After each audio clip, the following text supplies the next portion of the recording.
Boss wants me to cut internet to employees. I comply. When I was at the university, a friend landed a part-time job doing networking for a really small company and asked me if I wanted in because he also had other customers and was worried he wouldn't be able to handle them all. It was easy money, 12 hours per month, to basically maintain the network infrastructure, upgrade firmware on routers, check logs, run antivirus software, and install some shit on computers. So I said yes. The company used to fix and sell printers and printer-related stuff. It was run by two ladies that were friends, let's call them May and June, but the CEO in functions was May's husband. Let's call him CEO Peter, who was also June's husband's best friend. The rest of the company were Accountant Peter, that shared the name with the CEO, some technicians that were never there, and two hardworking sales representatives. Basically, the accountant, technicians, and sales reps were the only ones doing work there. Even though May and June were also technically sales reps, they hardly ever made a call. May spent all day browsing internet for things to buy. Her thing was shoes. June spent all day chatting with another guy, not her husband, who also shared the name with the CEO. Let's call him Third Peter, and CEO. Peter spent all day watching yes, at work. May appeared to have no problems with CEO Peter's habits. I spent most of the time there trying to clean CEO Peter's computer from the myriad of viruses that he would install browsing sketchy sites. And even when I complained a lot about it to him, he said that he didn't know why there were so many viruses and kept doing it every single day.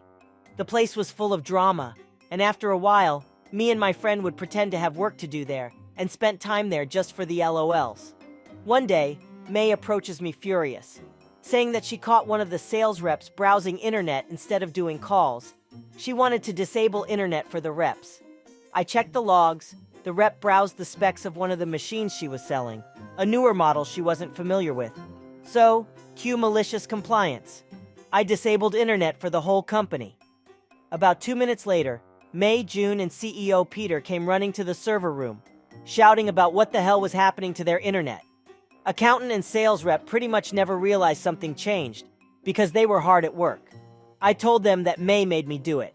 She said, but just to the reps. And I told them some bull that I couldn't block a specific IP because they were assigned dynamically, so they were about to change and blah blah blah. CEO Peter was red as a tomato. He demanded to reinstate internet for everyone. I looked at June, she nodded. I looked at May, she said, are you sure you can't just for them? I said no. She exhaled. Okay then, internet is back up. P.S.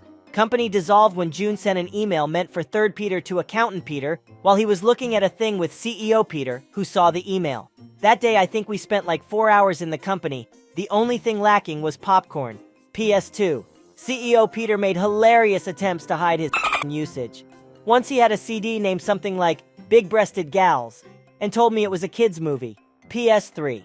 June had a post-it note with her password at one side of the screen. It was a dumpster fire of a company. For more content like this, subscribe and click the bell icon. Leave a comment to suggest a story or voice/personality you want to hear. Don't forget to like the video and share it with your regarded friends. And remember, reading is fun,